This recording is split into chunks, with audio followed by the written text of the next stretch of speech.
Lumabas sa investigasyon ng Senado na higit 200 bata ang namatay sa Socorro Bayanihan Services Incorporated.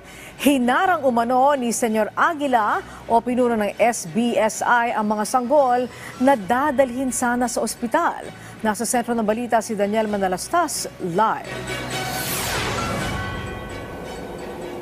Yes, Angelique, sa pagpapatuloy nga ng pagdinig ng Senado hinggil sa umano'y ilang ginagawang paglabag ng Socorro Bayanihan Services Incorporated na inaakusahan din, Angelique, na isang kulto, lumabas sa pagdinig na maraming namatay na bata sa Kapihan. Ito yung lugar kung saan nakalagang itong ang SBSI. Lumabas sa pagdinig na una nang napansin yan ni Senator Rona de la Rosa nang magsagawa siya ng inspeksyon sa lugar. Lumabas kanina sa pagdinig ang umano'y mga bata nga na namatay. Ako po'y nagsaliksik pa ng mas malalim at pinagtanong-tanong ko kung sino-sino ba ang namatayan ng anak na sanggol sa Kapihan. I was shown this sheet of paper. Mr. Chair, napakadami po nito.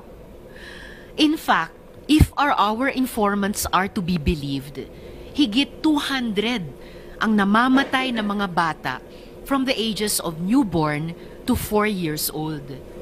If this is true, why so many dead babies?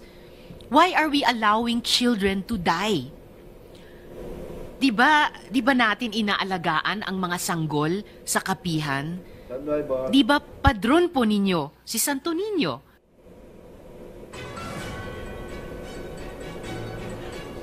Angelique, humarap din sa pagdinig ang isang testigo na nagangalan na si Randolph Babarino. Ayon sa kanya, namatayan siya ng bagong silang na sanggol noong taong 2020. Hindi umano na itakbo sa ospital ang asawa niya dahil umano na pagbawalan. You're the father. Dapat binaba mo na, dinala mo sa ospital. Bawal kasi doon, sir. Bawal. Sino po nagbawal? Si Senyor Aguila, sir. Hindi. Dahil hindi ako yung presidente noon. Yung mga kamadrona doon, sinabihan ko na ilabas ko ang anak ko kasi parang yung buhay niya, agaw buhay na yung bata. Oh.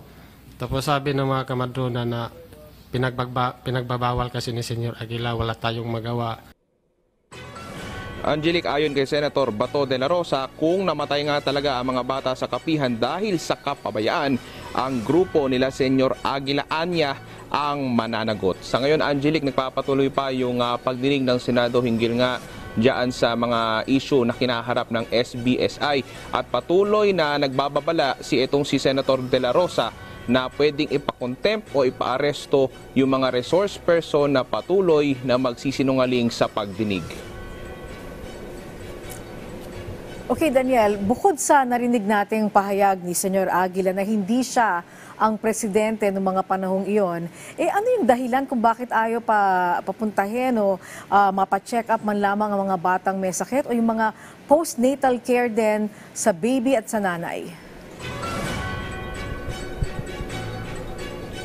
Alam mo, Angelique, yan yung medyo magulo nga sa pagdinig, no? Kasi it's a matter of life and death na yung kinaharap ng mga bata, and yet ang sinasabi nung katulad ng testigo kanina na si Randolph ay hindi raw pinapayagan ni Senyor Aguila na magpunta nga sa ospital.